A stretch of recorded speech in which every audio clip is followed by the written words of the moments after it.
बिस्मिल्लाहिर्रहमानिर्रहीम। अस्सलामु अलैकुम। अगर आप सबको मेरी कहानियाँ अच्छी लगती हैं तो मेरे चैनल को सब्सक्राइब करें और बेल आइकन के बटन को क्लिक कर दें ताकि मेरी आने वाली वीडियोस आप सब तक पहुंच सकें। जेल की सियाह जालिम सलाखों में उसे अपना दम घुटना महसूस हो रहा था। अपनों से जुदाई का गम नाकाबिले बर्दाश्त था। वो दिन रात पछतावे के आंसू बहाती मगर बेसुध गुजरा वक्त कभी उसके हाथ ना आ सकता था, बल्कि पर्दा स्क्रीन की मानंद उसके सामने तमाम मनाज़र चलने लगते। कोई भी औरत उसे ताना देती तो यही कहती, कैसी सियाह औरत हो, ज़रा हया नहीं आई।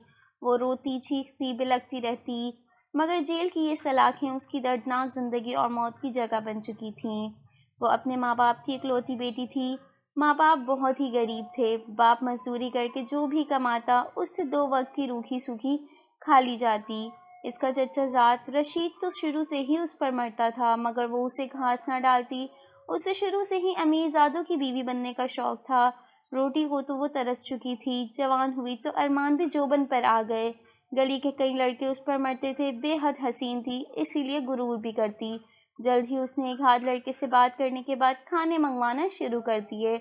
वो अपनी इज्जत की हुदूद को जानती थी, मगर उसका मकसद सिर्फ बाहर की दुनिया घूमना, खाना पीना था। बाप को इसके हालात का इल्म हुआ तो उसने ज़बरदस्ती चचाज़ाद रशीद से निकाह पढ़वा दिया। अब वो रशीद की बीवी बनकर उसके घर रहती। रशीद जो कि समोसों की रेहड़ी लगाता था। शादी के शुरू में तो वो अच्छा खासा खिलाता रहा, मगर आहिस्ता आहिस्ता वही पुराने दिन आने शुरू हो गए जब वो भूख से बेहाल हुआ करती थी। रशीद तो उसे बिल्कुल नापसंद था। वो उसे मोहब्बत से देखता भी तो उसे खूब डांटती और अपनी तरफ देखने से भी मना कर देती। रशीद भी उसके हुस्न का असीर था और अब तो उसे औलाद की ख्वाहिश थी, मगर नाज़िया जानती थी जो उसे पेट भर कर नहीं खिला सकता वो उसकी औलाद को क्या खिलाएगा, इसीलिए उसने औलाद ना पैदा करने की ठान ली।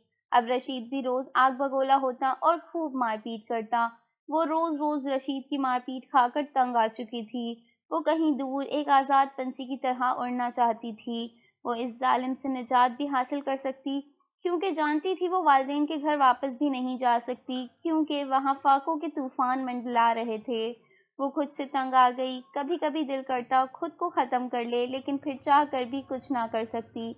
रशीद का छोटा भाई यानी उसका देवर बशीर, जो शहर की फैक्ट्री में काम करता था, अक्सर उनके घर आता और शहर की बड़ी बड़ी बातें करता। तो नाज़िया का भी दिल चाहता वो भी शहर जाए, उसके पास ढेरों पैसे हों और फिर वो मलका बन के राज करे।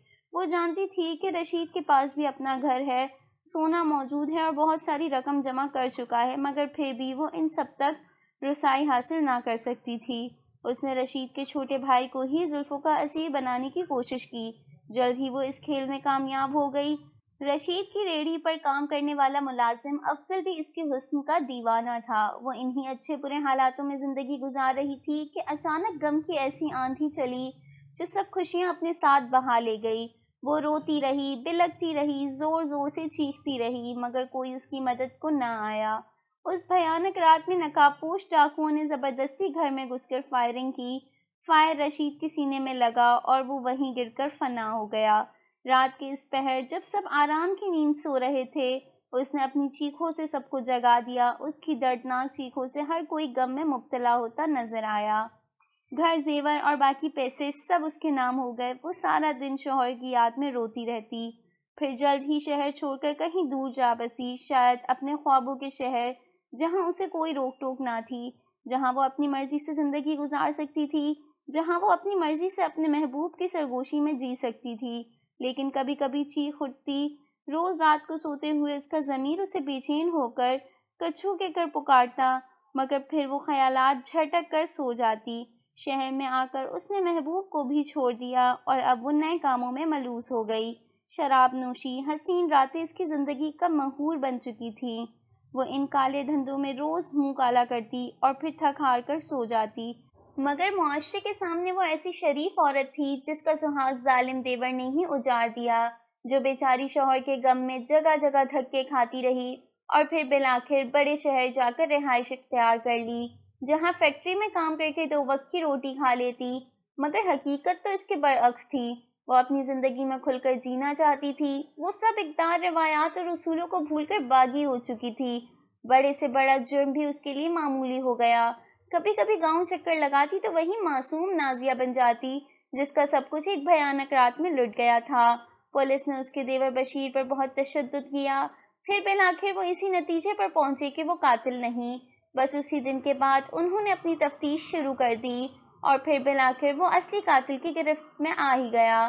اریاں کپڑوں میں ملبوس مشہور کلب میں ناچتی گاتی نازیہ کو گرفتار کر لیا گیا۔ اسے اپنی گرفتاری پر شدید غم و غصہ تھا۔ وہ جانتی تھی کہ اس کا یہ راز بھی کوئی نہ جان پائے گا، مگر پھر بھی اس کی گرفتاری نے ثابت کر دیا تھا کہ پولیس آخر پولیس ہے۔ لیڈی انسپکٹر نے اسے خوب پیٹا۔ وہ بار بار اس کے جرم کی داستان پوچھ رہی تھی، مگر نازیہ تھی کہ بس رونی صورت بنا کر یہی کہتی میں نے کچھ نہیں کیا۔ روز اسے خوب مار پڑتی۔ آخر جسم کے زخموں کی خاطر تنگ آ کر اس نے حقیقت آشکار کر دی۔ رشید مجھ پر ہمیشہ ظلم کرتا تھا، اچھا پیسہ ہونے کے باوجود اچھی روٹی نہ کھلاتا تھا، روز مارتا، کبھی کہتا اولاد پیدا کرو۔ میں اس سے اکتا گئی تھی۔ پھر اس کا بھائی شہر سے آیا تو میں نے اسے زلفوں کا اسیر بنایا۔ ادھر رشید کی ریڑھی پر کام کرنے والے افضل کو بھی اپنا دیوانہ بنا لیا۔ افضل کا کچھ بدماشوں سے رابطہ تھا۔ میں نے افضل کے ساتھ مل کر اپنے شوہر کو ختم کرنے کا منصوبہ بنایا۔ میں جانتی تھی کہ میرا دیور شراب کا عادی ہے، اکثر شراب پی کر ہمارے گھر ہی آ جاتا۔ اس روز بھی اس نے خوب پی، پھر میں نے اسے نیند کی گولیاں کھلا دیں اور اپنے منصوبے کو پورا کرنے کو تیار ہو گئی۔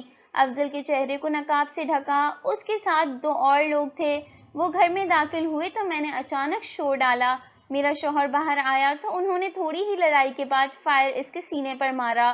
میں وہیں پھوٹ پھوٹ کر رونے لگی، اپنے کپڑے بھی پھاڑنے لگی۔ پھر افضل کی اسی پستول بشیر کے ہاتھ پکڑا کر اسے صحن میں لٹا دیا اور میں نے پولیس کو یہی بیان دیا کہ یہ ظالم میری عزت لوٹنا چاہتا تھا اور میری عزت کے رکھوالے میرے ہی شوہر کو، اپنے سگے بھائی کو موت کی نیند سلا دیا اور صدمے سے بے ہوش ہو گیا۔ میں افضل کے ساتھ کئی دن شہر رہی۔ اس نے مجھ سے بے وفائی کی۔ میں نے اسے چھوڑ کر نشہ کرنا شروع کر دیا۔ میں نے اپنے آپ کو باغی کرنا چاہا، میں اپنی مرضی سے جینا چاہتی تھی، مگر ان سب میں غلط صحیح، حرام حلال، اقدار روایات سب بھول گئی۔ میں بہت بری عورت ہوں۔ وہ اپنا بیان دیتے ہوئے پھوٹ پھوٹ کر رو دی۔ لیڈی پولیس نے بیان لکھنے کے بعد نازیہ سے کہا، اب پچھتانے کا کیا فائدہ؟ جب تمہیں اللہ نے عزت کی زندگی دی تو تم نے قدر نہ کی اور یہ سوچا کہ دنیا کو دھوکہ دے سکو گی، مگر تم بھول گئی کہ اصل طاقت اللہ کی ہے۔ مجرم چاہے کتنا ہی چالاک کیوں نہ ہو، وہ اپنا جرم کبھی نہیں چھپا سکتا۔